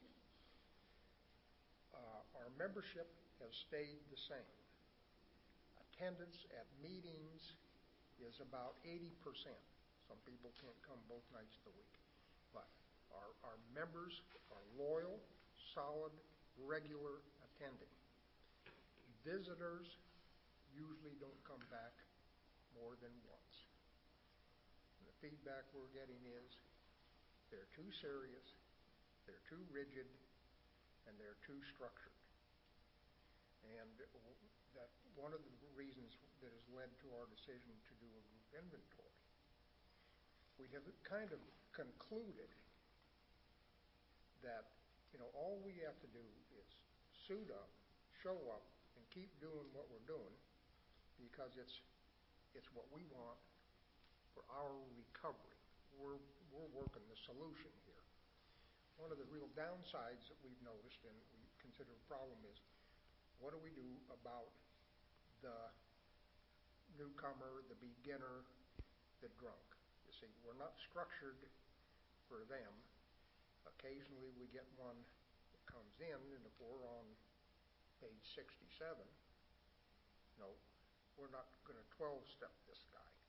I will have to say that the situation you described, we have never had anybody show up at a meeting any time or place where they got a pink slip or a blue slip or whatever who hasn't been talked to and welcomed. We have greeters, and yeah, that's all. The parallel a lot of ways to what you did with this new group, and we're still looking for solutions. Yeah, I think only we run into some of that same kind of thing. That autonomy is an important word. It's also a word that can get sort of overstated in one direction at the expense of another. That a group is free to be the kind of group it wants to be, but it's also responsible to the next group. And so autonomy means that I'm the freedom to be who I am as long as I don't interfere with your right to be who you are. And the tricky thing, and the thing that worries me some about our own group, is what kind of a neighbor are we to the next group? My core belief is that our group is no better than the worst group in town. We're part of the same deal. And just holding up one group as a shining paragon is not in the best interest. So it makes me nervous when I just hate it when somebody in our group says, I belong to the best group in the world. That's just not true in the first place. But it's an arrogant statement, and it's certainly not in the spirit of AA.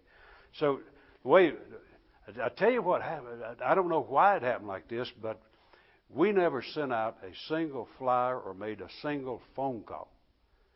The first night that we met, we filled a room. And I don't know how they learned about it. It's that old, if you build it, they'll come, I guess. The second night we met, we had to move. We didn't have authority, but we just bogarted the biggest room downstairs in the church. told them after the fact that we had accidentally moved up there. But we have never circulated things other than later on we signed anniversary stuff. But to me, it's a matter. The two things I'm trying to sneak into that thing. Very important to maintain that good neighbor posture, so that I not only can take some good feeling about the solidity of my group, but what kind of connection do I have to the groups around me? One of the reasons I'm alternate DCM is because that gives me access to all the other groups in the district. And the guy sponsors a DCM. And so I think there's a responsibility that goes with it if you're one of the stronger, more structured groups. And one thing I would encourage you to take a look at would be that newcomer thing, because, like we started our newcomer group, and for the committee met, and I know people think I'm a fool sometimes, and I act like it sometimes, but I said to the newcomer committee, why don't you start a newcomer meeting? And the guys in the group said, you didn't understand. We don't have any newcomers. I said, yeah, I understand that. So start a newcomer meeting.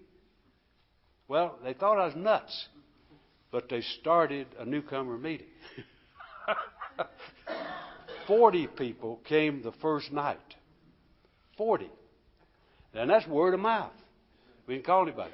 There's such a hunger for people to give solid, basic information about AA that folks will beat the door down.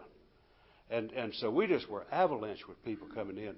And that's probably the most valuable thing that we have going in our group right now, is that newcomer group. A lot of power, a lot of energies in that. That'd be the only thing I'd in that inventory. I hope you'll take a look at that thing. Yeah, Mary? Yeah. Oh, wait a minute. I don't know how much rope I got here. I'll beat you halfway. Okay.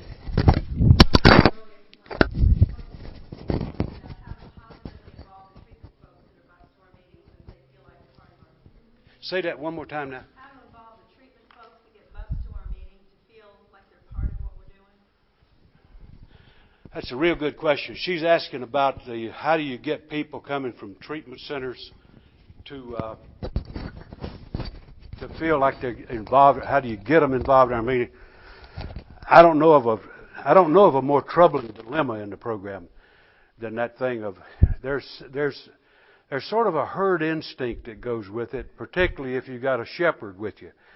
And so most people who come to meetings from facilities come in formation. You know, they come in and they get in a cube on a van, and then when they get off the van, they look like robots. You come marching in a cube, and then they'll sit in a cube, and then the minute the meeting's over, they'll leave in a cube.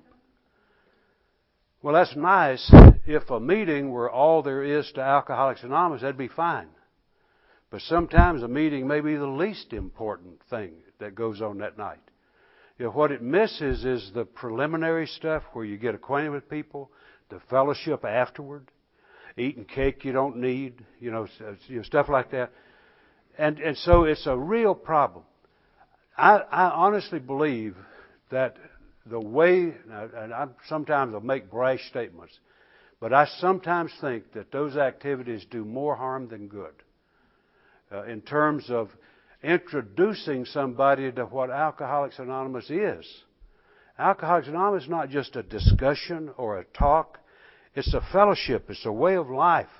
And when you give somebody that kind of a distorted view, I think there's a real problem with that. We try to infiltrate some stuff in our group. It's a hard thing to break up. We try to infiltrate. I mean, you can predict where people are going to sit. We have a bunch of women that come from the women's halfway house, and they're going to sit in the same place, almost same chairs. Well, I sit in the middle of them. I mean, I know it don't fit, and a lot of other people do. But it's just an attempt to try to break that up. The problem, I mentioned this about CPC, Cooperation with Professional Community. I was telling your sweet husband that I think the worst job I personally have ever done on cooperation with the professional community was I organized a meeting with the directors of 3 facilities that bring folks in. And it was a nice meeting. They fixed some good chicken. They provided a meal, and we met. But I swear to God, that was the biggest failure I have ever did. I was the guy that was leading it, and I made a bad mistake. I assumed that people who ran facilities had the same objectives that we had.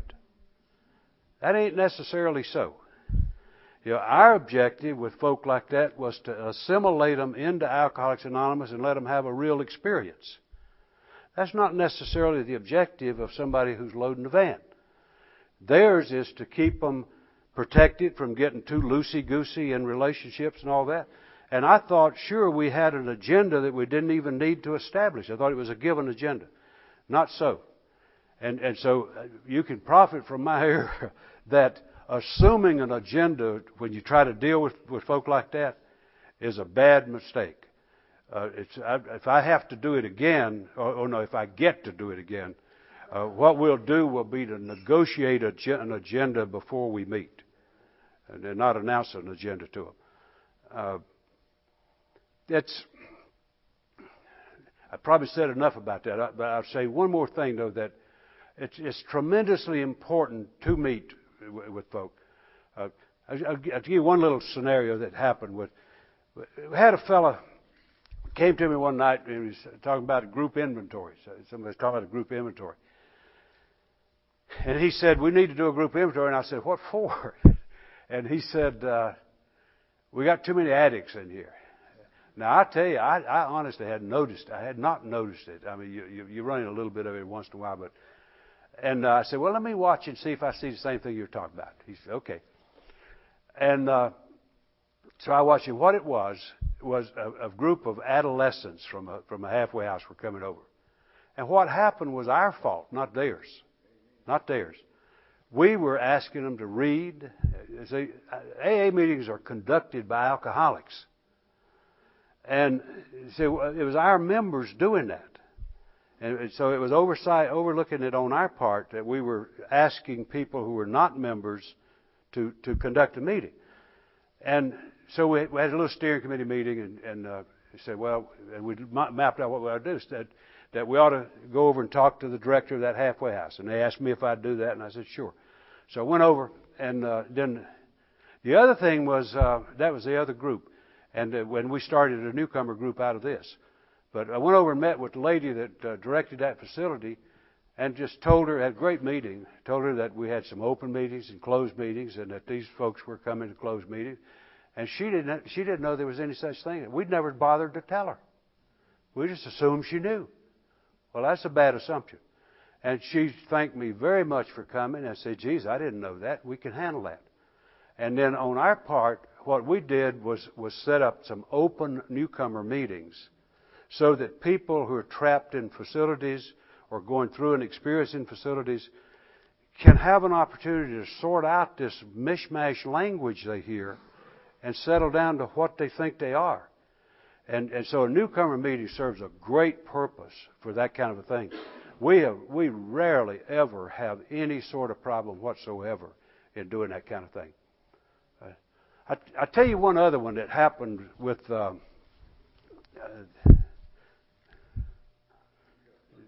tell you what happened with one other thing happened.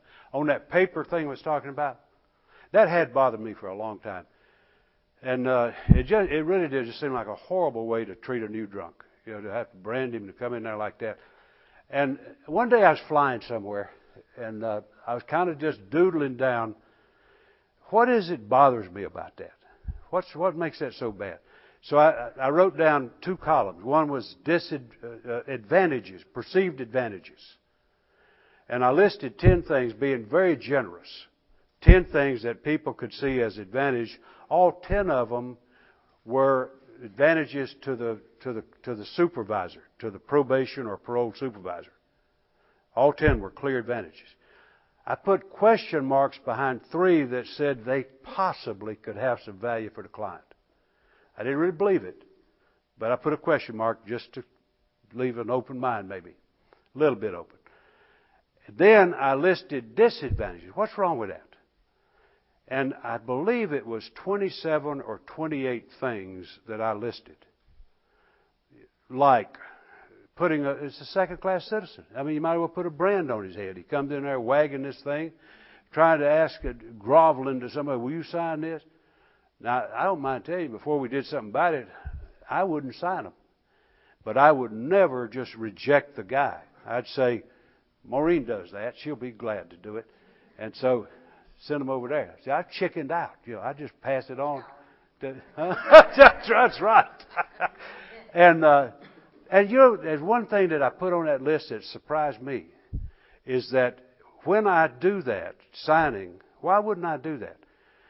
It makes me something different than I want to be to another alcoholic. It makes me a validator. It makes me a sort of an extension of that system, in that I'm saying, this guy has done his duty. That's not what I want to carry to somebody. And that's why it bothered me that. And so there's a whole bunch of things on there that, and I think that one drives more people away than it attracts, by far. Once in a while you'll see somebody that has done that. Just like I said, anything will work for somebody. But I think an awful lot of people are driven away given a bad taste. And so we set up an appointment, me and that doc. We went and did a CPC thing. And went over and met with the director of probation. And started to meet with the judges, but the judges aren't really the ones who do this. They put the power to it. But that's administered by probation folks. So we went to see the guy. And he first, like any agency guy's going to be, you could tell he was just sort of backing off a little, thought he was being attacked. And when we started talking about it, when we got to the one about how it changes the character of the relationship, he said, my God, I never thought of that. And it's because you're screwing up the resource with that. And man, it was downhill from there. And so now I'm one who believes that you never want to make criticism that you're not willing to step in and do something about. And so we got through with our evaluation of that, and then we made some recommendations about 3 or 4 things that we thought would be workable. And so what followed was we set up a bunch of meetings with, just a few meetings with all of his parole officers. He wanted them to know what the deal was. And there has not been a piece of paper in our meeting since. Somebody asked me, said, are you still getting people from probation? How would I know? It's none of my business. None of my business where they come from. It's not my job to check motives and credentials. It's my job to welcome drunks, not brand them somehow. So you're at a point, I think, in a group where you can take some actions. I keep looking at you, Mary, because you were talking about that CPC thing, that it's not a matter of just globally trying to do good. You can target stuff, and geez, how many people have been relieved of the bondage of that paper just by simple little action? Yeah. And so, to me, those are vital things that kind of make AA come alive and be viable, in trying to do some effective work. Did you had something back there, I believe? You got now. I'm quick. I got you. Yeah, it's yours. Oh, Joe. I'm sorry, Joe. My name is Joe G, and I'm my home group is the Black Chip meeting, Pine Castle. You know what a black chip is? Are you familiar with a black chip? It's the resentment chip. Oh yeah. Well, I chair a meeting every Saturday, and there's not every Saturday there's 1 or 2 that has to have their paper signed, and I won't sign it until the meeting is over. But I agree with you. It's a terrible way to send somebody to AA. And the chairperson is usually always busy right after the meeting ends. Looking for the money and so forth, etc. But I try to grab some of them and talk to them. And you have to do it because there's somebody that I know that's been coming pretty regular, and she has to get her papers signed. And she resents it like hell. Yeah. It's like the fact when they come with that paper, I might as well hand them the black chip also. So I think that should be corrected. Now, I also happen to work with the sheriff's office a little bit. And they have no matter. The court says you must have that paper signed, otherwise you're breaking it. And there's no way they can get out of it. But it's a terrible way for this to go on, because he's an alcoholic maybe because he's sent there. And if you're caught drunk driving, you are an alcoholic. It's a matter of whether you admit it or not. But the fact is, how do we change it? It takes a little bit more power than just a group to change it. But I'm sure every group that comes in, there are people with the papers. I'm going to tell you something. I also had to have a paper signed. And not from the court or the state, but by my employer. They were fortunate enough to send me to a rehab, but I traveled, just like you, quite a bit. And places, I was in a different city sometimes, all the time, and I just couldn't get to a meeting. And then they said, you must make a meeting. So that's what happened with the paper. So I know how these people feel with this paper. I used to feel, I was 40 years old and I had to have a paper signed by some people. And I had a resentment, a tremendous resentment. And to be honest with you, I'm sober because I really wanted to keep my job, not for that lousy paper. Yeah. Let me tell you one thing about where you go. You got to go to the decision-making level, whatever that is, policy-making level. When we start, and please don't read that Tom I is a hero in this thing. It's just a matter that I had the platform and the bully pulpit, and I was able to do something. But the prison system in North Carolina, the policies were just prohibitively slanted against volunteers. They just made it such an ordeal to get in that most people would change their mind before they got through the paperwork. And so it was just a bear of a deal. And so we tried to do a couple of little things just on the goodwill side, and it clearly wasn't going to work. So I went to the director of prison. I said, man, we got a big mess here. We need to do something. Now this is what happened. There was a little more to the conversation than that. But I didn't put him against the wall or anything. I treated him like a leader in state government, and I treated myself like an honorable citizen who's trying to provide a service to my state. I didn't go in there hat in hand. I went in there as a responsible person trying to be responsible. There's a real key to that. And so we got along great. The 14th of October, we finished, and I say we because before it was over, he asked me and the guy replacing me to join them in drafting a policy that would be suitable to us. And the operative phrase was always, can you live with this? They gave me a counter proposal bolder than I put in. And I said, I think we can live with that. And so the 14th of October, we came out with a policy that absolutely opens the doors of the correction system in North Carolina. Now, all that was is not political weight or anything like that. These were two sensible folks coming to a meeting of the minds and then assembling some people to do a job. And so it can happen. You know, it's a matter of how we go about it in a responsible, sensible kind of a way. Well, that man saw we were trying to do something, and he saw that those problems. In fact, he wrote me a letter saying that he recognized that the policies were ruling out the services we were trying to provide. And so when he saw that, he'd take a fool. Well, I don't go into all that, but yeah, George said thanks. I was just going to say on those slips in California, we taught them to sign them themselves. But, you know, I think Judge Leon Emerson down in California, I think, is the one that started those things. But I want to get back to what you talked about there, the structure thing in the meeting. I don't care where these groups come from, whether they're newcomers or the rest of it. What we need to do is make sure they understand this is Alcoholics Anonymous, not anything's anonymous. Now, we need to do that in a kind way sometimes.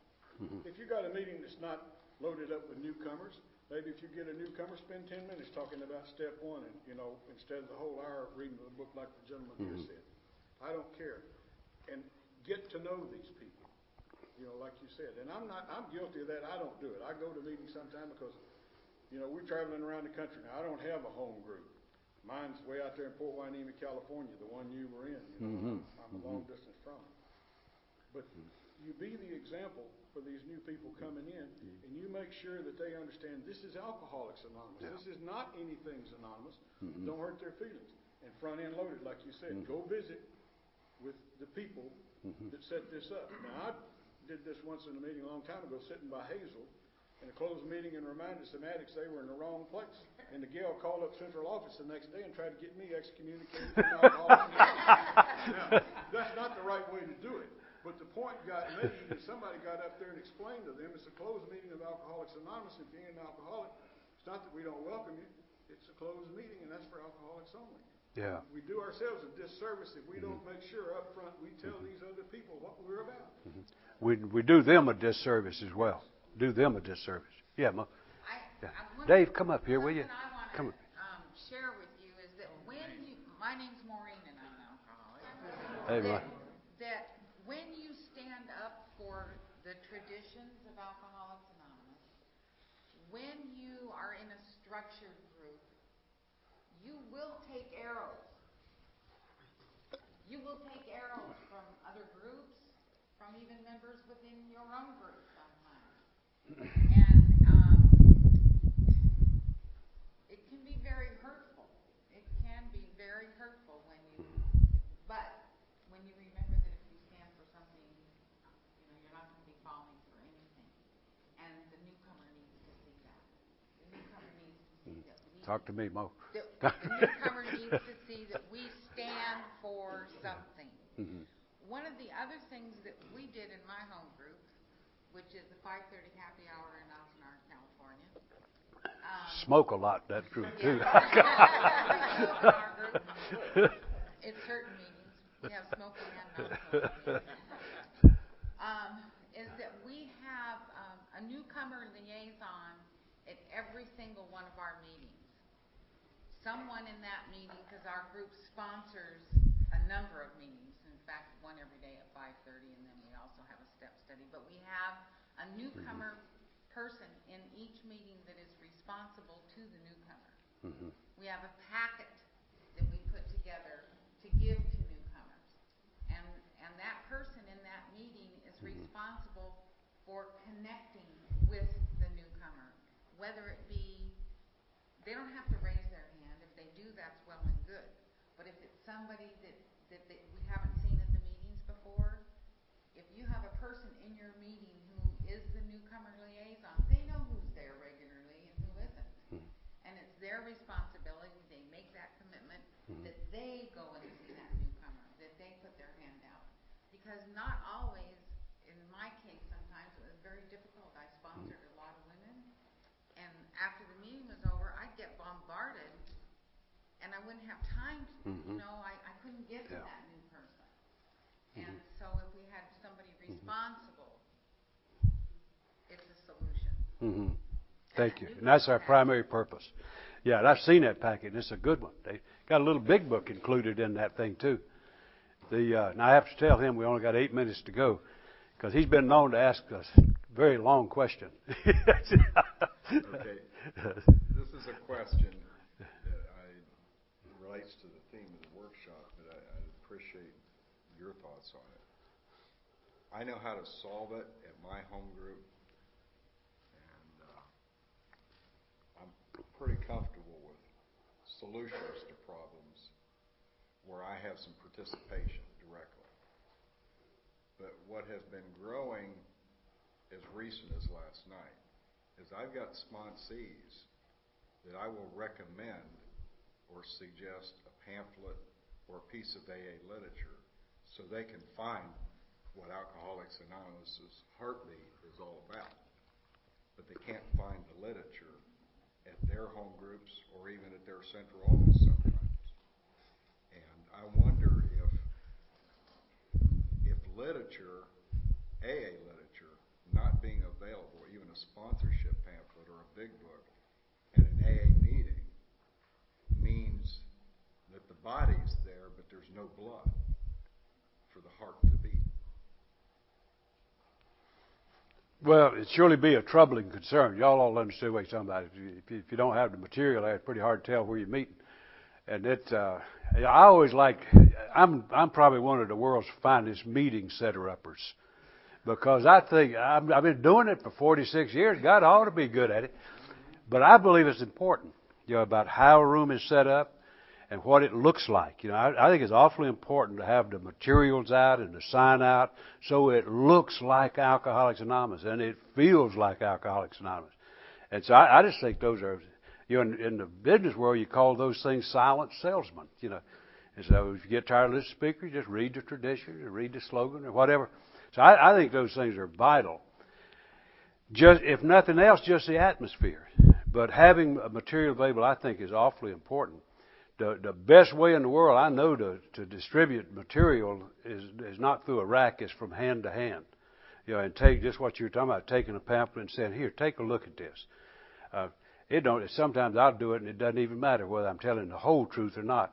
I'll just say to somebody, I'll take members I view. I bet I've given 1,000 of those away, and I always say this is the best written pamphlet in Alcoholics Anonymous.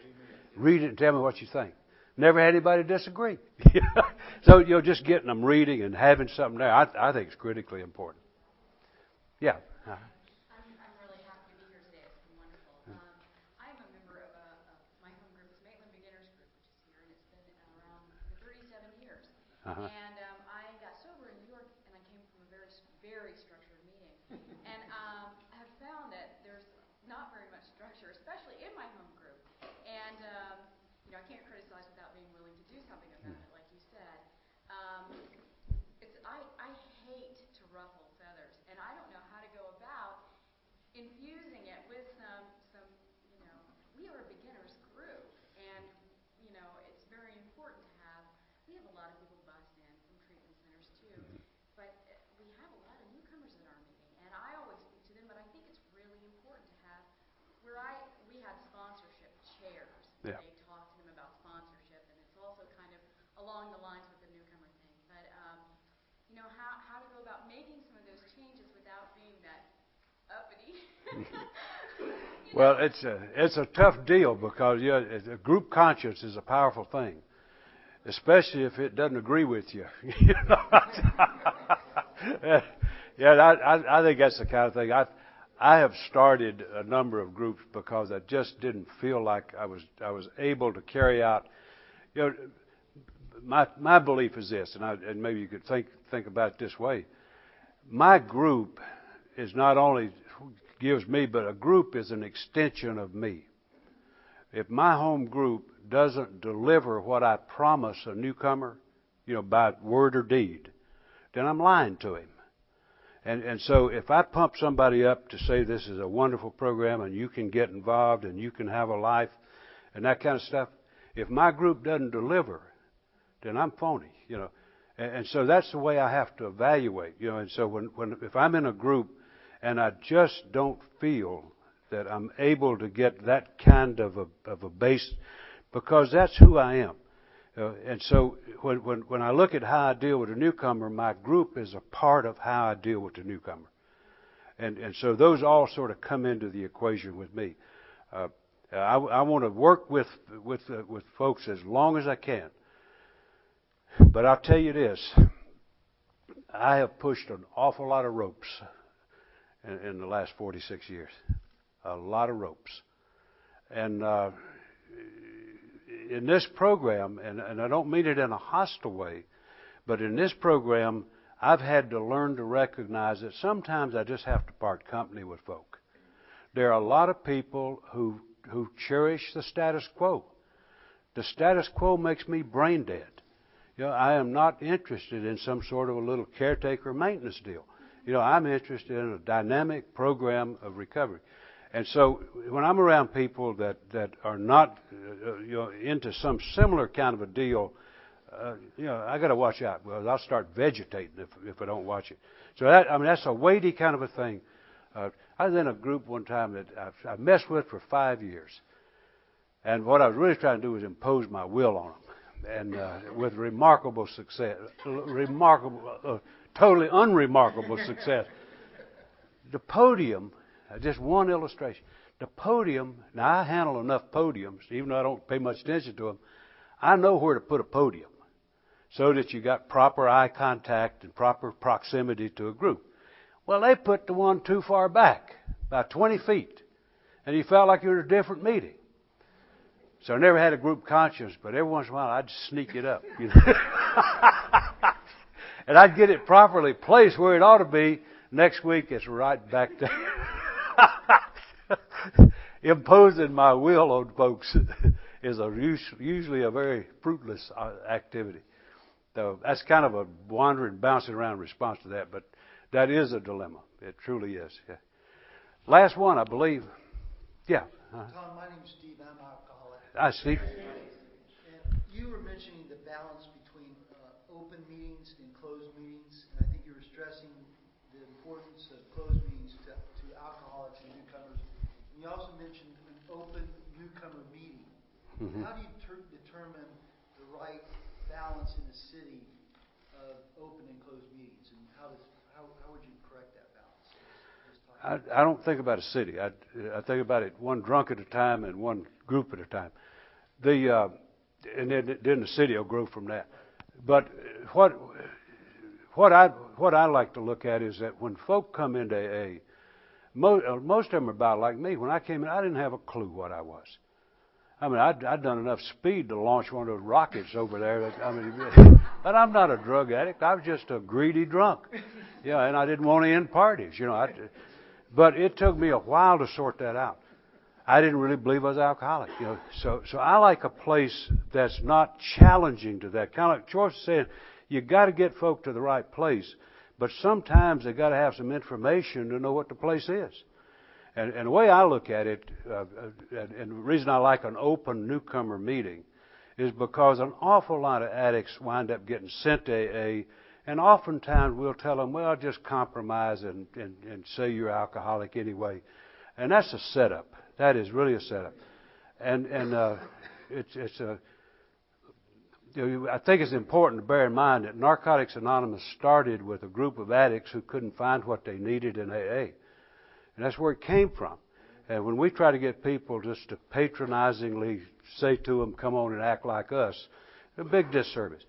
And so I like a newcomer meeting to be a place where you can talk about things without getting into a lot of rancor. The only problems, we've had 2 problems in 5 years in our group, both of them caused by one of our members who simply didn't know how to say something to somebody without an attacking tone. So both of them were provoked by our folk. And I find it to be a great place. I make it my business to have some real good connections with some good NA members. Because I don't want to just say go to NA. I want to say call Willie. His number is this. And then that way, the way I look at it, a lot of junkies come to us by mistake. The least they ought to be able to count on from us is a warm welcome and guidance to the right place. If they can't get that here, where you get it, man, this is the last stop on the bus line. And so that, to me, is the value of a newcomer group where you can sort of sort stuff out. And I just want it to be a real useful tool in our group. It turns out it's a tool in our whole city because we're the only group that's got a real dedicated newcomer program. And so there's a hunger for that kind of a thing. Now, normally I close with ripples and flourishes and some moving poem. That's a lie. Normally what I do is just quit. Thank you a lot.